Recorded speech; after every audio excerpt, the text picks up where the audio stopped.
आज की बड़ी खबर के साथ आपके सामने मौजूद है, जहां पर आपको बताएंगे पल पल की ब्रेकिंग न्यूज अपडेट क्या कुछ निकल कर सामने आई है। जहां पर किसान आंदोलन में राकेश टिकैत की ओर से कुरुक्षेत्र में की गई किसानों की बड़ी रैली और इस दौरान राकेश टिकैत ने भरी है हुंकार, कहा 4 लाख नहीं बल्कि 40 लाख ट्रैक्टर लेकर करूंगा ट्रैक्टर रैली। और इसी के साथ में आंदोलन जीवी वाले बयान को लेकर प्रधानमंत्री के पूरे भारत से अब अलग तरह के जवाब आने शुरू हो गए हैं। आपको बता दें कि ट्विटर पर प्रधानमंत्री नरेंद्र मोदी के बयान को लेकर लोगों ने दिया है करारा जवाब। इसी के साथ में आपको बताएंगे अमेरिका के फुटबॉल प्रतियोगिता के दौरान चलाया गया किसानों से जुड़ा हुआ वीडियो और पूरी तरह से आंदोलन को मिल रहा है बड़ा समर्थन। इसी के साथ में एक और बड़ी खबर में आपको बताएंगे राष्ट्रपति के अभिभाषण पर आज प्रधानमंत्री लोकसभा में देने वाले हैं बयान। क्या कुछ कहेंगे प्रधानमंत्री और विपक्ष ने क्या रणनीति बनाई है, सारी अपडेट आप तक पहुंचाएंगे। लेकिन उससे पहले अगर आप भी देश के किसानों के द्वारा तीनों कृषि कानून को रद्द करने और एमएसपी पर कानून बनाने का समर्थन करते हैं तो इस वीडियो को लाइक करिए, लाल बटन दबाकर चैनल को सब्सक्राइब करिए, घंटी को दबाइए और कमेंट बॉक्स में जय जवान जय किसान, किसान एकता जिंदाबाद जरूर लिखेगा। और इसी के साथ में दोस्तों इस वीडियो को अपने लोगों तक शेयर करना बिल्कुल मत भूलिएगा। चलते हैं पहली और बड़ी अपडेट की तरफ, जहां पर आपको बता दें कि किसानों के आंदोलन को नई रफ्तार नई धार देने के लिए और गांव गांव तक आंदोलन को पहुंचाने के लिए कुरुक्षेत्र में राकेश टिकैत ने भरी हुंकार, कहा 4 लाख नहीं बल्कि 40 लाख ट्रैक्टर के साथ करूंगा अगली बार रैली। आपको बता दें कि कुरुक्षेत्र में महापंचायत के बाद राकेश टिकैत ने मीडिया से बात करते हुए प्रधानमंत्री मोदी के बयान को लेकर निशाना साधते हुए कहा कि उन्होंने जिंदगी भर कभी आंदोलन नहीं किया बल्कि उन्होंने देश तोड़ने का काम किया है, तो उन्हें आंदोलन करने वाले आंदोलन जीवी के बारे में क्या पता होगा। आपको बता दें कि प्रधानमंत्री नरेंद्र मोदी को उनके ही बयान पर राकेश टिकैत ने दिया है ये जवाब। चलते हैं एक और बड़ी अपडेट की तरफ, जहां पर दोस्तों देश भर के अंदर प्रधानमंत्री मोदी के द्वारा आंदोलन जीवी वाले बयान को लेकर प्रतिक्रियाएं आनी शुरू हो गई है। आपको बता दें कि भारत के सोशल मीडिया में टॉप ट्रेंड करता रहा जिसमें आंदोलन जीवी हूँ जुमला जीवी नहीं हूँ, इस तरह से लोगों ने ट्रेंड कराया है। यानी लोगों ने सोशल मीडिया पर प्रधानमंत्री मोदी के बयान को लेकर दी है कड़ी प्रतिक्रियाएं। रुक करते हैं एक और बड़ी अपडेट की तरफ, जहां पर अमेरिका के फुटबॉल प्रतियोगिता के दौरान चला किसान आंदोलन का वीडियो मिल रहा है जमकर समर्थन। आंदोलन को लेकर अमेरिका के कैलिफोर्निया में एक फुटबॉल प्रतियोगिता का सुपर बाउल के दौरान भारत में जारी किसान आंदोलन पर आधारित 40 सेकंड का वीडियो चलाया गया। इस प्रतियोगिता को अमेरिका में करोड़ों लोगों ने देखा। यह वीडियो मानवाधिकार के लिए पहचाने जाने वाले मार्टिन लूथर किंग के बयान के साथ में शुरू किया गया था। इसमें लिखा था कि message in solidarity with the farmer protest played at the super ball today. और इसी के साथ में ये बड़ी अपडेट आ रही है जहां पर दुनिया भर के अंदर किसान आंदोलन को लेकर इस तरह की चीजें दिखाई देती है। हालांकि भारत सरकार की तरफ से कहा गया है कि किसानों का ये मामला आंतरिक मामला है, इसलिए दुनिया के किसी भी देश के द्वारा इस मामले को लेकर दी गई दखल को मंजूर नहीं किया जाएगा। और ऐसा ही किसान नेताओं ने भी कहा कि यह मामला सरकार और किसानों के बीच में है, लेकिन जो लोग हमारा समर्थन कर रहे हैं उनका स्वागत है। चलते हैं एक और बड़ी अपडेट की तरफ, जहां पर प्रधानमंत्री नरेंद्र मोदी आज राष्ट्रपति के अभिभाषण को लेकर लोकसभा में संबोधन देंगे और इस दौरान प्रधानमंत्री से उम्मीद जताई जा रही है कि किसान आंदोलन को लेकर कुछ बोलेंगे। और राज्यसभा में जिस तरह का प्रधानमंत्री ने बयान दिया था उसके इतर एक प्रधानमंत्री के तौर पर कृषि कानून को लेकर चल रहे आंदोलन का समाधान बताएंगे। लेकिन देखना होगा कि विपक्षी पार्टियां भी इस पूरे मामले को लेकर प्रधानमंत्री के बयान को लेकर कैसी तैयारी कर रही है, क्योंकि प्रधानमंत्री का जो बयान है वो लोकसभा में आने वाला है। आज प्रधानमंत्री बयान देने वाले हैं और ऐसे में देखेंगे क्या कुछ प्रतिक्रिया किसकी रहती है और प्रधानमंत्री क्या किसानों के आंदोलन का समाधान निकालेंगे या नहीं निकालेंगे, या एक बार फिर से प्रधानमंत्री राज्यसभा की तरह ही आंदोलन जीवी फूफी जैसे बयान देकर निकल लेंगे। और एक और जानकारी की माने तो किसान महापंचायत को लेकर आ रही है बड़ी अपडेट। कुरुक्षेत्र में बोले राकेश टिकैत, किसान को जमीन बेटे से प्यारी है, रोटी को बाजार की वस्तु नहीं बनने देंगे। और इसी के साथ में उन्होंने खुले तौर पर ऐलान कर दिया है कि किसानों का यह आंदोलन लगातार चलता रहेगा जब तक सरकार किसानों की मांगे नहीं मानेगी। रुक करते हैं एक और बड़ी अपडेट की तरफ, जहां पर किसान आंदोलन को लेकर पंजाब कांग्रेस के 8 सांसदों ने लोकसभा के अंदर तीनों कृषि कानून को वापस लेने संबंधित प्राइवेट बिल सौंपने की बात कही है। आपको बता दें कि सांसदों ने बताया है कि इसके लिए लोकसभा अध्यक्ष से मिलकर इन विधेयक को पेश करने और चर्चा करने की अनुमति मांगी जाएगी। आपको बता दें कि अगर इनके द्वारा प्राइवेट बिल पेश किया जाता है तो शुक्रवार को इस पर चर्चा होगी और इस दौरान ये फैसला लिया जाएगा कि क्या प्राइवेट मेंबर बिल को एक्सेप्ट किया जाए या नहीं किया जाए, क्योंकि इतिहास के अंदर आज तक केवल 7-8 ऐसे बिल हैं जो प्राइवेट तौर पर किसी सदस्य ने पेश किए हैं और वो पास हुआ है। अब बहुत ही मुश्किल दिखाई देता है, लेकिन देखना होगा कि किसानों के समर्थन में आने वाली पार्टियां क्या इस बिल का समर्थन करेगी या केवल दो तरीके के अपने बयानबाजी को जारी रखेगी। यानी ये खुलासा जरूर हो जाएगा कि किसको किसान आंदोलन का समर्थन करना है या फिर कृषि कानून का विरोध करना है, या फिर कौन है जो सरकार के साथ बीजेपी के साथ खड़ी है। एक और अपडेट की माने तो एक और हरियाणा उत्तर प्रदेश के साथ साथ पंजाब के अंदर किसान आंदोलन काफी प्रखर दिखाई दे रहा है। महाराष्ट्र के भी कई जिलों के कई क्षेत्रों के अंदर किसान आंदोलन को लेकर धरने प्रदर्शन चल रहे हैं और ऐसे में आ रही है एक और बड़ी अपडेट, जहां पर राजस्थान के अंदर भी इस आंदोलन ने पकड़ी है रफ्तार। आपको बता दें कि भरतपुर में गूंजा जय जवान जय किसान का नारा।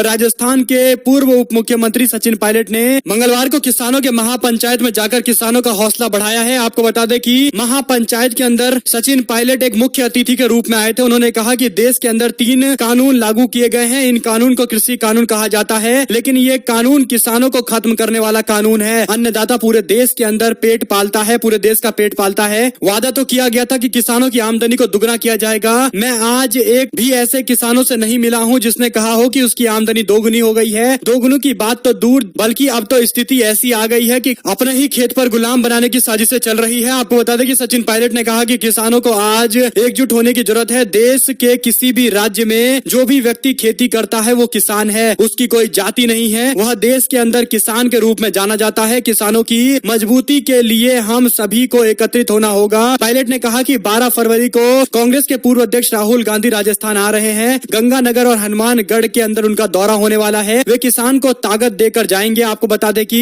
देश में जवान भी किसानों का बेटा है या पोता है। पायलट ने ऐलान करते हुए कहा है कि दिल्ली के बॉर्डर पर कितनी पुलिस खड़ी है, सड़कों पर कीलें रखी गई है, पुलिस और किसानों को झगड़ा कराया जा रहा है। आज सरहद पर जो जवान खड़े हैं वह भी किसान के बेटे और पोते हैं। सरहद पर खड़ा फौजी हमारे गांव से निकला है। उसका मान सम्मान तभी होगा जब हम किसान का मान सम्मान करेंगे। रुक करते हैं एक और बड़ी अपडेट की तरफ, जहां पर ममता बनर्जी ने केंद्र पर लगाए आरोप, कहा कृषि कानून अडानी जैसे मित्रों का भला करने के लिए है। पश्चिम बंगाल की मुख्यमंत्री ममता बनर्जी ने मंगलवार को आरोप लगाया है कि केंद्र के कृषि कानून अडानी जैसे कुछ उद्योगपति और व्यवसायियों की मदद करने के लिए है जो उनके मित्र हैं। उन्होंने यहाँ एक कार्यक्रम में कहा कि ये व्यवसायी भारतीय जनता पार्टी के पूंजीपति मित्र हैं जो 3 कृषि कानून को लागू होने के बाद वे किसानों से जबरन फसल खरीदने की कोशिश करेंगे। तृणमूल कांग्रेस की प्रमुख ममता बनर्जी ने किसानों को लेकर कहा कि भयभीत नहीं होने के लिए उन्होंने आश्वासन देते हुए कहा कि किसी को भी उनका शोषण नहीं दिया जाने वाला है। और इसी के साथ उन्होंने कहा कि माटी उत्सव का उद्घाटन करते हुए ये बात कहते हुए भारतीय जनता पार्टी को लेकर निशाना साधा। कहा बीजेपी के पास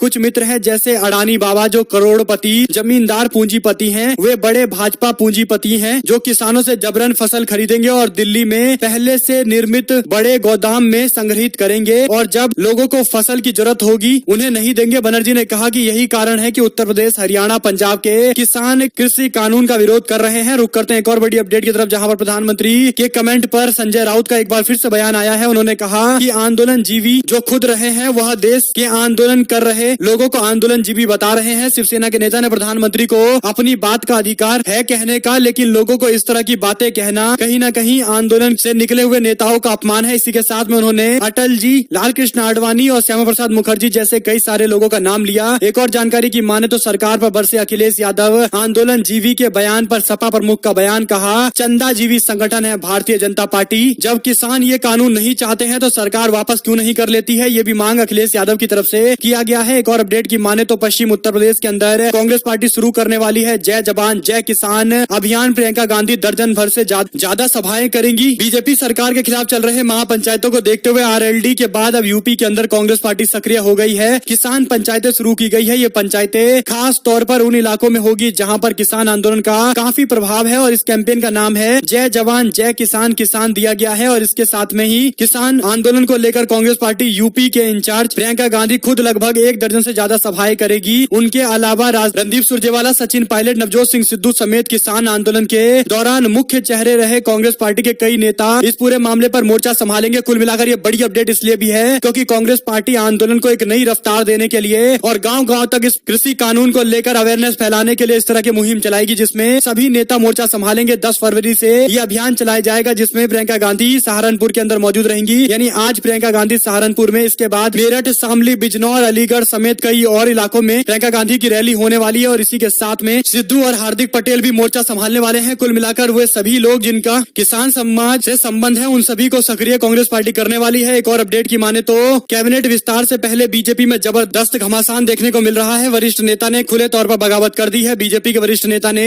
बिहार के कैबिनेट विस्तार को लेकर बयान दिया है, पार्टी के खिलाफ मोर्चा खोल दिया। आपको बता दें कि बीजेपी के वरिष्ठ नेता ज्ञानेंद्र सिंह ने मंत्री नहीं बनाए जाने को लेकर नाराजगी जाहिर की है। लंबे समय से इंतजार करने के बाद बिहार में नीतीश कैबिनेट के विस्तार के बाद पटना स्थित राज्य भवन में 12:30 बजे आयोजन किया गया था और इस दौरान बीजेपी के 9 और जेडीयू के 8 नेता नेताओं और मंत्रियों ने पद पर शपथ लिया है। हालांकि कार्यक्रम से पहले बिहार बीजेपी में घमासान शुरू हो गया। बीजेपी के वरिष्ठ नेता ज्ञानेंद्र सिंह ने पार्टी के खिलाफ मोर्चा खोल दिया है। मिली जानकारी के अनुसार ज्ञानू मंत्री नहीं बनाए जाने को लेकर नाराज है। इस संबंध में ज्ञानेंद्र सिंह ने न्यूज चैनल से बातचीत के दौरान कहा कि इस मंत्रिमंडल की शुरू में ही कमी दिखाई देती है। पिछली बार मंत्रिमंडल में पिछड़ी जाति के 2 नेता डिप्टी सीएम बनाए गए, जबकि 50% से अधिक अपर कास्ट के लोग जीत कर आए हैं। बीजेपी में उनकी कोई पूछ नहीं है। बीजेपी ने किसी को उप मुख्यमंत्री नहीं बनाया, जबकि 2-4 बार जीतने वाले नेताओं की भरमार है। और ऐसे में उन्होंने कहा कि अनुभवहीन नेताओं को उप मुख्यमंत्री बनाया गया है। सुशील मोदी बहुत ही अनुभवी व्यक्ति हैं, लेकिन उन्हें हटा दिया गया। ऐसी महिलाओं को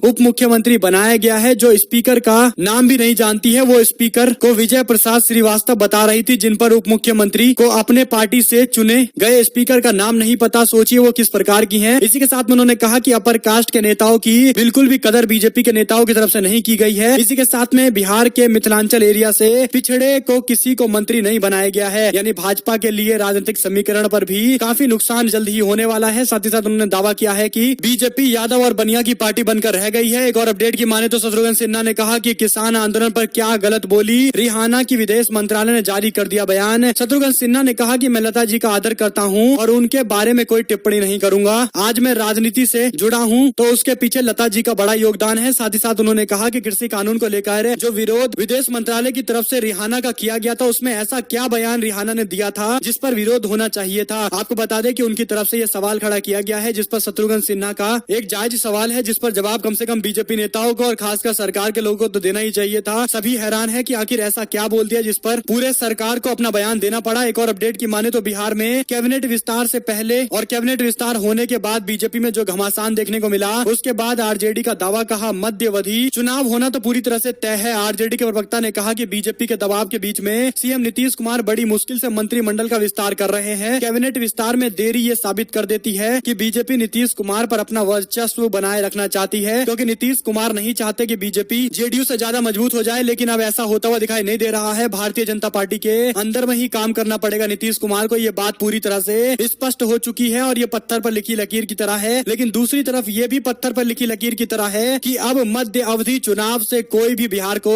नहीं रोक सकता है। यानी मध्य अवधि चुनाव होने वाला है। भाजपा और जेडीयू में अपने आप ही टूट देखने को मिलेगी। और एक और अपडेट की माने तो चीन ने भारतीय जनता पार्टी के नेता और पूर्व जनरल वीके सिंह के बयान को लेकर भारत पर दबाव बनाना शुरू कर दिया है। आपको बता दें कि जनरल वीके सिंह जो बीजेपी के नेता हैं और मंत्री हैं, उन्होंने बयान देते हुए कहा था कि भारतीय सेना की तरफ से चाइना से ज्यादा बार लाइन ऑफ एक्चुअल कंट्रोल का उल्लंघन किया है, यानी बॉर्डर का उल्लंघन किया है। आपको बता दें कि वीके सिंह जो जनरल रहे हैं, उनके द्वारा इस तरह का बयान सीधे तौर पर चाइना को एडवांटेज देता हुआ दिखाई दे रहा है। और चाइना ने इस पूरे मामले को लेकर केंद्रीय मंत्री के बयान का इस्तेमाल करते हुए कहा है कि अब वह दुनिया के लोगों को बताएंगे कि किस तरह से भारत के द्वारा सीमा का उल्लंघन किया जाता है। यानी आप समझ सकते हैं कि बीजेपी के मंत्री के द्वारा ये बयान सीधे तौर पर भारत को बड़ा नुकसान अंतर्राष्ट्रीय स्तर पर भी देने वाला है। और खासकर बड़ी बात यह है कि जनरल वीके सिंह भारत के पूर्व सेना के जनरल रहे हैं और ऐसे में उनका ये बयान चाइना को फायदा पहुंचाता हुआ दिखाई दे रहा है, जिसको लेकर भारत सरकार ने अपनी अलग लाइन लेते हुए कहा कि उनके बयान से हम बिल्कुल भी इत्तेफाक नहीं रखते हैं। ये उनका निजी बयान है। भारत सरकार का ये मानना है कि भारत ने कभी भी एलएसी पार करके इसका उल्लंघन नहीं किया है और भारत हमेशा से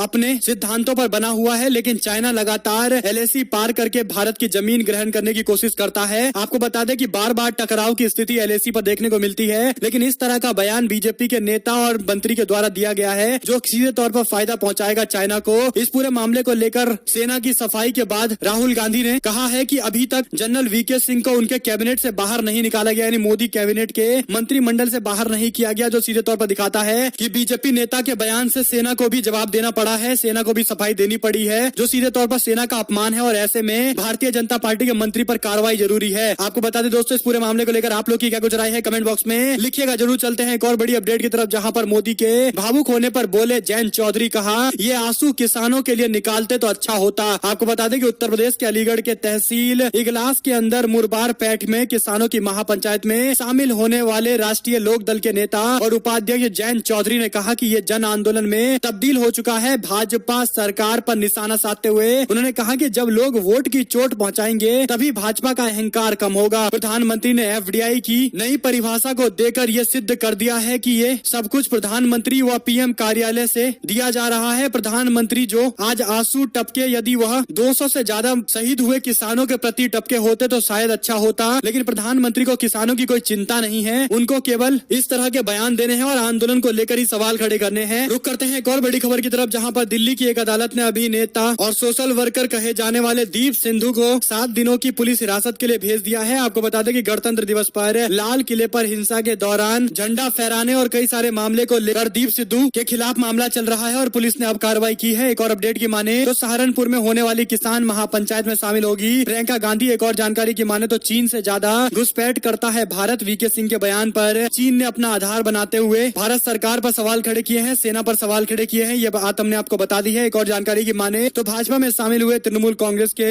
2 विधायक ने ममता बनर्जी से मुलाकात की है और मुलाकात करने के बाद ये माना जा रहा है कि एक बार फिर से टीएमसी में आएंगे और टीएमसी इस बार पश्चिम बंगाल के चुनाव में भारतीय जनता पार्टी को जबरदस्त टक्कर देने के मूड में दिखाई दे रही है। और जिस तरह की तैयारी पश्चिम बंगाल में ममता बनर्जी ने की है और जिस तरह के सर्वे के नतीजे बता रहे हैं कि ममता बनर्जी इस बार भी आगे निकल रही है बीजेपी से। तमाम कोशिश करने के बाद भी भाजपा बहुमत का आंकड़ा नहीं प्राप्त कर पा रही है और इसी के साथ में ममता बनर्जी बहुमत के आंकड़े से काफी आगे कई सारे ओपिनियन पोल, एग्जिट पोल में दिखाई दे रही है। एक भी ऐसा एग्जिट पोल नहीं आया है जो खुले तौर पर बोल दे कि बीजेपी पश्चिम बंगाल में चुनाव जीत रही है। यानी ओपिनियन पोल का भी यही मानना है कि अभी भी बंगाल के अंदर ममता बनर्जी पूरी तरह से सबसे ज्यादा लोकप्रिय नेता है, अनडिस्प्यूटेड लीडर है। एक और अपडेट की माने तो नीतीश मंत्रिमंडल के विस्तार में शाहनवाज हुसैन और 17 और विधायकों ने मंत्रिमंडल में शपथ ली है। शाहनवाज हुसैन को इंडस्ट्रियल मिनिस्ट्री मिला है। देखते हैं क्या उद्योग लगाते हैं। और एक और जानकारी की माने तो बंगाल के अंदर 2021 के लोकसभा चुनाव यानी अप्रैल और मई में होने वाले लोकसभा चुनाव को लेकर भाजपा में शामिल हुए टीएमसी के विधायकों के वापस से ममता बनर्जी से मिलने के बाद अब टीएमसी ने कहा कि बीजेपी के ज्यादातर नेता एक बार फिर से लौट जाएंगे और बीजेपी को झटका देंगे। भाजपा जो पहले थी वैसी ही हो जाएगी। एक और अपडेट की माने तो टीएमसी ने सरस्वती पूजा के लिए जबरदस्त तैयारी की है। 125 जगह पर निकाले जाएंगे झांकियां। बंगाल के सरस्वती पूजा को लेकर टीएमसी ने मेगा प्लान तैयार किया है। हुगली जिले के 18 विधानसभा सीटों पर टीएमसी की ओर से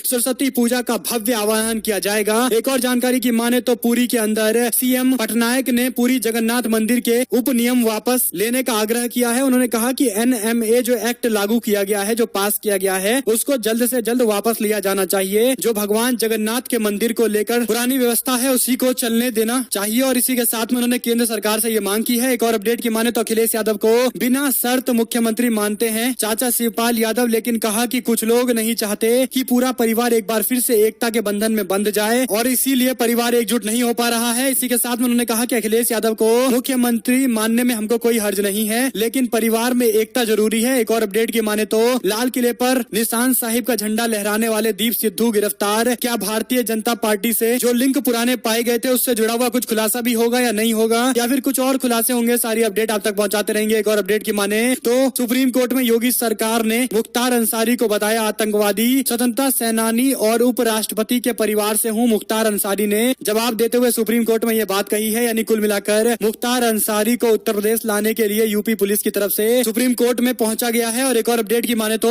आम आदमी पार्टी के सांसद संजय सिंह की गिरफ्तारी पर सुप्रीम कोर्ट ने अंतरिम रोक लगा दी। यूपी में जातीय वैमनस्य फैलाने का है आरोप। आपको बता दें कि लखनऊ, संत कबीर नगर, लखीमपुर खीरी और कई जगह पर एफआईआर दर्ज किया गया था, जिसमें समाज में द्वेष फैलाने के अलावा कुछ और एफआईआर दर्ज की गई थी। यहाँ तक कि राजद्रोह का मामला भी दर्ज कराया गया था। इन सभी मामले पर जो गिरफ्तारी होने वाली थी संजय सिंह की, जो राज्यसभा के अंदर आम आदमी पार्टी के सांसद हैं, उनको लेकर सुप्रीम कोर्ट ने अंतरिम रोक लगा दी है गिरफ्तारी पर। रुक करते हैं एक और बड़ी अपडेट की तरफ, जहां पर ममता बनर्जी बोली, कहा जब तक जीवित हूँ बंगाल की रॉयल टाइगर की तरह रहूंगी और बंगाल पर कभी भी गुजरात रूल नहीं कर पाएगा। यानी कुल मिलाकर उन्होंने अस्मिता का कार्ड खेल दिया है। और इसी के साथ में एक और अपडेट की माने तो बंगाल के अंदर मुर्शिदाबाद में रोकी गई बीजेपी की रथ यात्रा पीआईएल पर सुनवाई होने वाली है। यानी अब कोर्ट तय करेगा कि क्या बीजेपी को रथ यात्रा निकालने की इजाजत बंगाल में मिलेगी या नहीं मिलेगी। एक और जानकारी की माने तो बंगाल में विधानसभा चुनाव से पहले बयान का वार शुरू हो गया है। बीजेपी के प्रमुख जेपी नड्डा के हमले पर बोली ममता दीदी, कहा मैं कमजोर नहीं हूँ, मैं मजबूत हूँ। जब तक जीवित हूँ सर ऊंचा करके जीऊंगी और जब तक जीवित हूँ रॉयल बंगाल टाइगर की तरह रहूंगी। और एक और अपडेट की माने तो राज्यसभा से गुलाम नबी आजाद की विदाई पर प्रधानमंत्री मोदी भावुक होते हुए दिखाई दिए, जिसको लेकर विपक्षी पार्टियों ने सवाल भी खड़े किए हैं। लेकिन एक बात और है कि राज्यसभा के अंदर गुलाम नबी आजाद ने बयान देते हुए कहा कि वे खुशकिस्मत हैं कि पाकिस्तान नहीं गए, वह भारत के मुस्लिम होने पर उनको काफी गर्व है। और इस तरह से उन्होंने स्पष्ट तौर पर पाकिस्तान को भी अपने निशाने पर लिया है और भाजपा सरकार को भी कहा है कि वह किसानों की मांगों को माने। एक और अपडेट की माने दोस्तों तो बीजेपी के साथ कभी गठबंधन में रहे शिरोमणि अकाली दल के नेता ने बताया है कि जेल में बंद 121 लोगों की जमानत करा रही है ये कमेटी। मजिंदर सिंह सिरसा ने कहा कि 121 लोग पकड़े गए हैं, हम जमानत करा रहे हैं। हरियाणा, पंजाब, दिल्ली और यूपी से भी हैं, इनको गिरफ्तार किया गया था। और एक और अपडेट की माने तो दिल्ली के अंदर अदालत ने कपिल मिश्रा के खिलाफ शिकायत पर दिल्ली पुलिस से कार्रवाई की रिपोर्ट मांगी है। एक और अपडेट की माने तो पश्चिम बंगाल के अंदर लोकसभा चुनाव में किए गए जल आपूर्ति के वादे पर महिलाओं ने 2 सांसदों को यानी 2 बीजेपी के सांसदों पर सवाल खड़े किए हैं और कहा है कि आपने जो वादा किया था 2 साल होने के बाद भी पूरा नहीं हो पाया है। और ये सारी बड़ी अपडेट आ रही थी जिसकी जानकारी हमने आप तक एक करके पहुंचाई है। अगर आपको एक खबर अच्छी लगी हो तो इस वीडियो को लाइक करिएगा, लाल बटन दबाइए, चैनल को सब्सक्राइब करिए, घंटे दबाइए, हमारे साथ लगातार बने रहिए। जुड़े दोस्तों का बहुत बहुत धन्यवाद। आप लोग देख रहे थे आपका अपना चैनल जय हिंद, जय भारत, वंदे मातरम।